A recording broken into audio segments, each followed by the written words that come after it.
Dunyoda har kuni 100 mingdan oshiq turli parvozlar amalga oshiriladi va ularda 10 million nafardan oshiq yo'lovchi o'z manzillariga yetkazib qo'yiladi. Parvozlar paytida turli hodisalar sodir bo'ladi va ularning ayrimlariga hatto aql bovar qilmaydi. Ana shunday noyob hodisa 2001-yilda sodir bo'ldi. Ma'lumki, samolyotlarning yonilg'isi tugasa, ular uzoq parvoz qila olmaydi va tez qulab tushadi. Biroq bundan 24 yil avval Atlantika okeani tepasida uchayotgan samolyotning yonilg'isi tugagandan so'ng Airbus A330 yana 120 km masofaga parvoz qiladi. O'shanda ancha tajribali bo'lgan uchuvchilarning to'g'ri xatti-harakatlari natijasida samolyot va undagi yo'lovchilarning joni omon qoladi.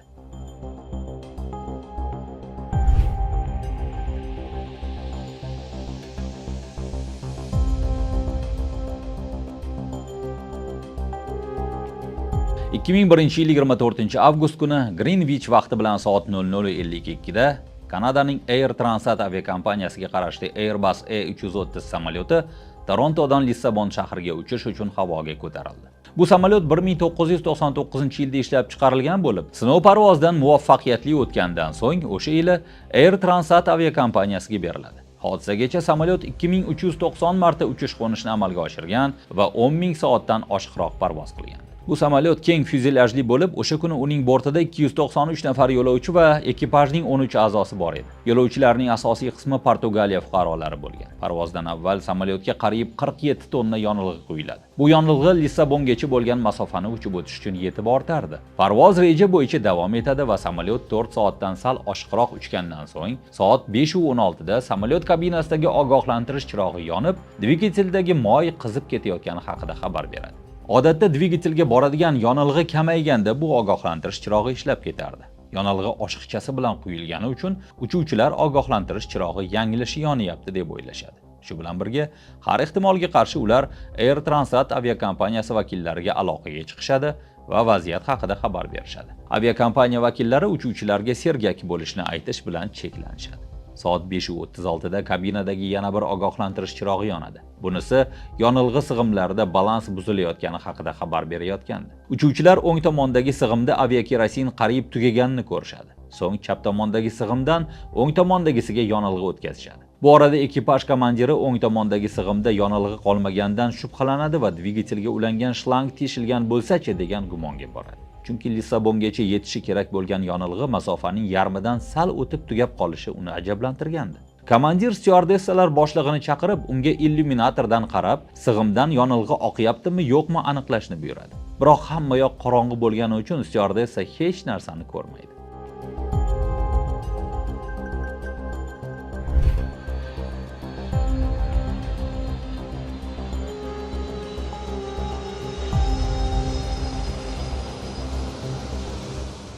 Ekipaj komandiri xavfli vaziyat yuzaga kelganini biladi. Samolyotni Azor orollari tarkibiga kiruvchi Terceira orolidagi Lajesh aviabazasi tomon yo'naltiradi. Oradagi masofa 320 km edi.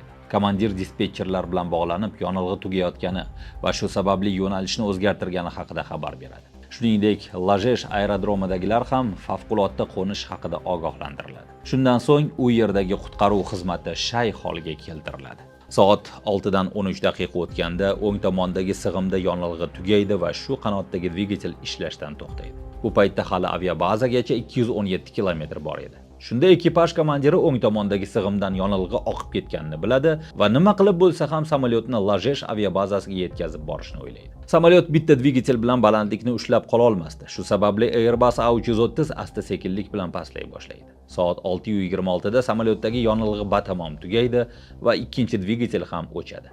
O'shanda Airbus Lajesh aviabazasidan 120 km uzoqlikda yerdan 10.600 metr balandlikda parvoz qilayotgandi. Dvigatellar o'chishi samolyotdagi asosiy generatorning to'xtatishiga sabab bo'ladi. Shuningdek, havo tormozi, gidravlika, qanotlardagi spoilerlarni ochib yopadigan uskunalar o'chadi. Samolyot Lajeshga qarab borar ekan, tezlik va balandlik muntazam pastlaydi. Airbus aviabazadagi aerodromga yetganda uning tezligi soatiga 370 km edi. Uchuvchilar samolyotni uchish-qo'nish yo'lagiga tushirishadi. Qo'nish paytida zarba kuchli bo'lgani uchun samolyotdagi 10 ta shinadan 8 tasi yorilib ketadi. Shunda ham tezlik yuqori bo'lgani uchun Airbus aerodrom chetiga chiqib ketadi va to'xtaydi. Uchuvchilarning mahorati tufayli samolyotda bo'lgan 306 kishining barchasi tirik qoladi. Faqat 16 yo'lovchi turli darajada tan jarohati oladi. Airbus ham butun qoladi. Yo'lovchilar samolyot qo'nayotganda emas, u to'xtagandan keyin vahimaga tushib, o'zini chiqish eshiklariga urganda tan jarohati olgan. O'shanda samolyot Lajesh aviabazasiga yetib bora olmasligi ham mumkin edi. Shunchaki ro'parada boshqa samolyot duch kelmagani va shamolsiz, tinch ob-havo Airbusning aviabazagacha yetib borishida asosiy rol o'ynaydi.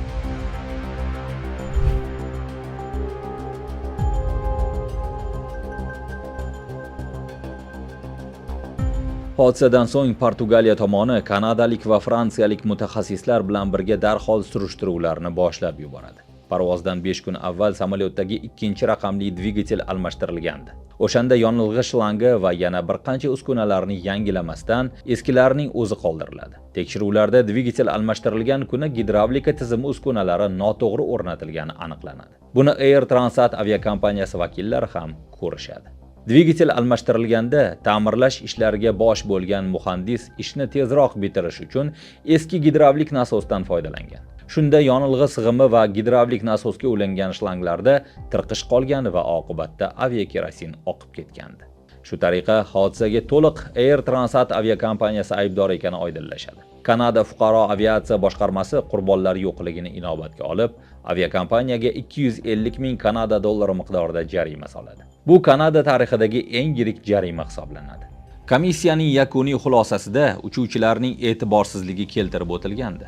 Ular boshdanoq kabinadagi ogohlantiruv signallarini jiddiy qabul qilishlari lozim edi. Shunday bo'lsa-da, uchuvchilarning mahorati e'tirof etiladi. 2002-yilda ularga mukofot beriladi.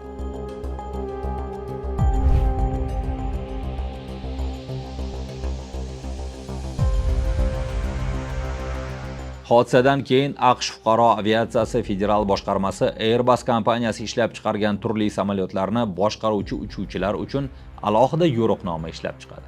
Yo'riqnomaga ko'ra uchuvchilar parvozdan avval so'nggi tekshiruvni o'tkazishi va samolyotdan yonilg'i oqib ketmayotganiga ishonch hosil qilgach parvozni boshlashi lozim edi. Shuningdek, hodisadan yetarli xulosa chiqargan Airbus samolyotlardagi bort kompyuterlarini to'liq o'zgartiradi. Shundan so'ng kabinadagi priborlar agar yonilg'i sig'imidan instruksiyada ko'rsatilgandan ko'proq aviakerosin sarf bo'la boshlasa, darhol ogohlantirish xabarini beradigan bo'ladi. Air Transat aviakompaniyasi yengil shikastlangan Airbus A330 samolyotini ta'mirlab, undan foydalanishda davom etadi. 2009-yilda u Indoneziya aviakompaniyasiga lizingga beriladi. Keyinroq Kanadadagilar uni qaytarib olib, yana foydalandi. 2020-yilda Air Transat samolyotdan foydalanishni to'xtatadi. Hozirda Airbus A330 Toronto aeroportida saqlanmoqda. Samolyotni boshqargan ekipaj komandiri 2017-yilgacha ishlab, keyin nafaqaga chiqdi. Ikkinchi uchuvchi esa Emirates aviakompaniyasiga o'tib ishlay boshlagan. Keyinchalik bu hodisa haqida bir necha hujjatli film suratga olinadi. Shuningdek, 2010-yilda suratga olingan ekipaj komandiri Robert Pishega bag'ishlab Pishe, osmon va yer o'rtasida badiiy filmi suratga olinadi.